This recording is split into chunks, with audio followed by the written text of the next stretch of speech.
Pandian store upcoming எபிசோட்ல இங்க கதிர் ராஜுக்காக ஷூலாம் வாங்கி கொடுத்து எக்ஸாமுக்காக ரொம்பவுமே கடுமையா ட்ரைனிங்லாம் கொடுக்குறாரு. இதை கிரவுண்ட்ல போயிட்டு டெய்லியுமே கதிரும் ராஜுவும் ட்ரைனிங் எடுக்கிறத அங்க இருக்கிற ஒருத்தர் பார்த்துட்டு கதிர் கேட்கறாங்க. விசாரிக்கும் போது கதிர் ராஜ போலீஸாக்கு ட்ரை பண்றாரு அப்படிங்கிற விஷயம் தெரிய வருது. அந்த நேரம் பார்த்து அந்த பக்கமா பாண்டியன் போகும்போது இங்க ராஜு கதிரும் கிரவுண்ட்ல ஓடிட்டு இருக்கிறத பாக்குறாரு. பார்த்துட்டு அங்க விசாரிக்கும் போதுதான் தெரியுது, இது மாதிரி ஒரு மருமக போலீஸாக போகலாம், அதுக்காக உன் மகன் வந்து செம்மையா ட்ரைனிங் கொடுத்துட்டு இருக்கான். போற பக்கம் பார்த்தா உன் மருமக கண்டிப்பா போலீஸ் ஆயிடுவாங்க போலுக்கு. என்ன போலீஸ் ஆகி இதே ஊருக்கு உங்க மருமக போலீஸ் ஆகிறதுக்கு கூட வாய்ப்பு இருக்க போலான அப்படின்னு சொல்றாங்க. அதை கேட்டது பாண்டி இங்க ரொம்பவே கடுப்பாயிராரு. இதெல்லாம் செட் ஆகுமா நம்ம குடும்பத்துக்கு? இந்த கதிர் ராஜு என்ன நினைச்சிட்டு இருக்காங்க, இன்னைக்கு வீட்டுக்கு வரட்டும் ஒரு முடிவு கட்டுறேன் அப்படின்னு இங்க பாண்டியன் செம கடுப்பா வீட்டுக்கு போறாரு. வீட்டுக்கு போற கொஞ்ச நேரத்துல ராஜும் கதிர் வராங்க. வந்த ராஜை பார்த்து பாண்டியன், ராஜு எங்க போயிட்டு வர, நீங்களா போயிட்டு வர அப்படின்னு கேட்கறாங்க. ராஜு உடனே நான் டியூஷன் போயிட்டு வரேன் மாமான்னு சொல்றாங்க. டியூஷன் என்ன ஓடுற மைதானத்துல எடுக்கிற நின்று அப்படின்னு கேட்க, இல்ல மாமா அது வந்து என்ன வந்து போயின்னு சொல்லிட்டு இருக்க, என்ன நினைச்சிட்டு இருக்க நீனு அப்படின்னு கேட்க, கோமதி ஒண்ணு இப்ப எதுக்கு வந்து வராமா புள்ளிப்படுத்திட்டுறீங்க, இப்ப என்ன பண்ணிட்டான் அவன், என்ன பண்ணிட்டானா அவன் இந்த ராஜு பொண்ண போலீஸ் ஆக்க போனான், அதுக்காக ஊர்ல கிரவுண்ட்ல அழைச்சிட்டு போயிட்டு டெய்லியும் பயிற்சி கொடுத்துட்டு இருக்கான். நம்ம குடும்பத்துக்கு செட் ஆகுமா? எடுத்து சொல்ல வந்துட்ட, போலீஸும் தேவையில்ல ஒன்னும் தேவையில்ல அப்படின்னு சொல்ல கதிர் ஒண்ணு இப்ப என்ன போலீஸ் என்ன பிரச்சனை உங்களுக்கு? இங்க பாருங்க கதிர் சொல்றான், ராஜு ஆசைப்பட்டா நான் கண்டிப்பா அதை நிறைவேற்றி வைக்காம விட மாட்டேன், அவ போலீஸ் ஆவா அப்படின்னு சொல்ல, இங்க பாரா இந்த வீட்டுல இருந்தா நான் சொல்லுவான் கேட்கணும் அப்படின்னு சொல்ல கதிர் ஒண்ணு, இங்க பாருங்கப்பா இந்த வீட்டுல இருந்தா நீங்க சொல்லுவான் கேட்கணும் புரியுது, ஆனா நான் சொல்றது நீங்க கொஞ்சம் கேளுங்க, ராஜு கண்டிப்பா போலீஸ் ஆவா, அது இந்த வீட்டுல இருந்தா நடக்காது அப்படின்னா நான் இந்த வீட்டை விட்டு வெளியே போக கூட தயங்க மாட்டேன் அப்படின்னு சொல்ல பாண்டி உடனே கொதிச்சு போறாரு. உடனே கோமதி உடனே டேய் என்ன பேசுற அப்பாட்ட ஆடா மோல அப்படின்னு சொல்லி இங்க கதிரையும் ராஜையும் அழைச்சு வராங்க.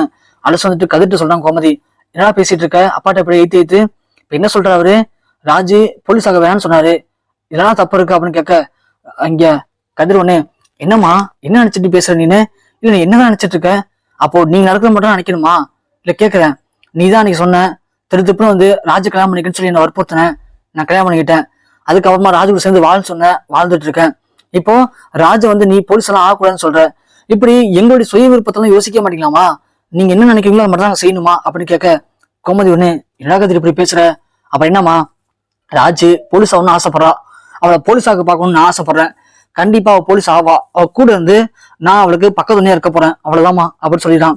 ராஜு உடனே கதிரை பாக்குறாங்க, பரவாயில்ல கதிர் நமக்காக இந்த அளவுக்கு பறிஞ்சு பேசுறானே இதுவே பெரிய விஷயம்தான் அப்படின்னு இங்க ராஜு கதிரை ரொம்பவே பெருமையா நினைச்சுக்கிறாங்க. இந்த சண்டைலாம் இந்த பக்கம் போயிட்டு இருக்க இந்த விஷயம் எல்லாமே சக்திகள் காதுக்கு போகுது. இது மாதிரி பாண்டியன் தான் மருமகளை அதான் என் அண்ணன் பொண்ணு போலீஸ் ஆக்க போறானா, இதை விடக்கூடாது அப்படின்னு சக்தியில முடிவு பண்றான். இன்னொரு பக்கம் பார்த்தா ஆத்தா பழனிக்கு பொண்ணு பார்த்தாச்சுன்னு நச்சரிக்கிறாங்க. முத்துவேல் ஒன்னே இங்க சொல்றாரு ஆத்தாட்ட, ஆத்தா அவனுக்கு பொண்ணு பார்த்தாச்சாத்தா, போட்டோ கொடுத்துருக்கேன் பாத்தியா, இதுல எந்த பொண்ணு உனக்கு வேணும்னு சொல்லி அந்த பொண்ணு தம்பி கல்யாணம் வச்சிடலாம், அப்போ அவனுக்கு சொத்துடா, என்னத்த சொல்ற, ஆமாண்டா போன டைமே அவன் சொத்து இல்லைன்னு சொல்லி அந்த பொண்ணு வீட்டுல ஒரு மாதிரி பேசினாங்க, நீங்களும் அதுக்கேற்ற மாதிரி அவனை பேசி அவன் மனசு ரொம்ப நோகடிச்சிட்டீங்க, அவருக்கும் சொத்தை பிரிச்சு கொடுங்கடா, அப்படா அவனும் கௌரவமா வாழ முடியும் அப்படின்னு சொல்ல, பழனிவனே என்னத்தா பேசுற, எனக்கு சொத்து, எனக்கு சொத்துலாம் வேணாத்தா அப்படின்னு சொல்ல, டேய் தம்பி என்னதான் இருந்தாலும் நீ என் தம்பிடா, நீ அந்த பாண்டி வீட்டுல இருந்த அதெல்லாம் எனக்கு பிடிக்கல, அந்த பாண்டி நல்லவன் கிடையாதுடா, அவன் கெட்டவன், அவன் பண்ணி வைக்கிற கல்யாணம் கண்டிப்பா நல்லா இருக்காது, அதனாலதான் அந்த கல்யாணத்துக்கு எடுத்தோம், அப்படி இருக்கும்போது அண்ணன் சும்மா விட்டுவானா, கண்டிப்பா உனக்கு சொத்தை எழுதிக்க போனா அண்ணன், நான் வக்கீல்கிட்ட பேசிட்டேன், வக்கீல் நாளைக்கு வருவாரு, வந்தா இந்த சொத்தை 3ஆ பிரிக்கிறோம், பிரிச்சு அதுல ஒரு பங்கு உனக்கு ஒன்றா பண்ணி கண்டிப்பா அந்த சொத்தை பேருக்கு எழுதி வச்சதுக்கு அப்புறம் தான் உனக்கு கல்யாணமா இருக்க போகுது, ஆத்தா நீ ஒன்னும் பயப்படாத ஆத்தா அப்படின்னு முத்து சொல்றாரு. இது கேட்டு சத்தியவருக்கு பயம் வருது.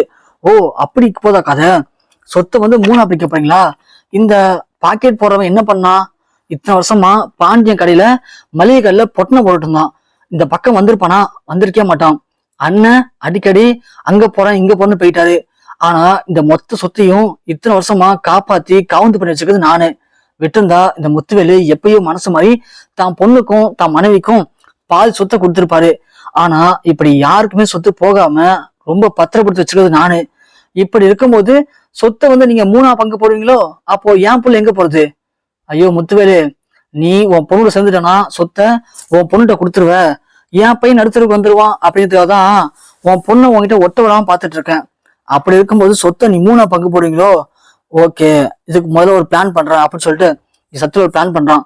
அதாவது நீ ஏதாவது வக்கீல்கிட்ட போறான், வக்கீல்கிட்ட போய் மொத்த சொத்தையும் என் பேர்ல மாத்தணும், அதுக்கு என்ன பண்ணலான்னு கேட்கறான். அதுக்கு கண்டிப்பா உங்க அண்ணனும் உங்க தம்பியும் கையெழுத்து போடணும், கையெழுத்து போட்டா மட்டும்தான் சொத்தை உங்க பேர்ல மாத்த முடியும்னு சொல்றாங்க. உடனே சத்துவேல் யோசிக்கிறான்.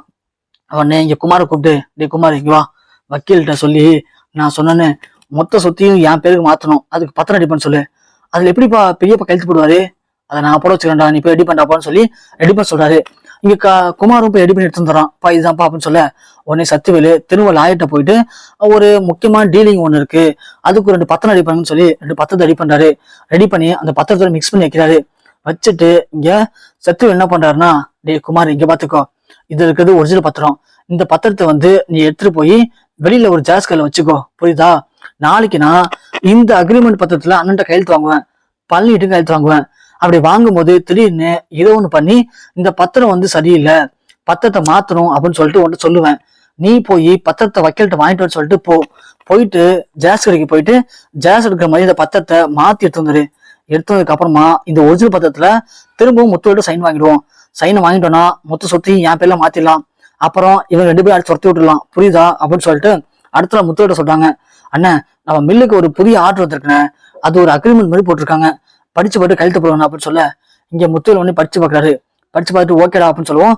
ஆனா இதை நீங்க மட்டும் கைது போட்டா போகாது, தம்பியும் போட சொல்லுங்க அப்படின்னு சொல்றாங்க.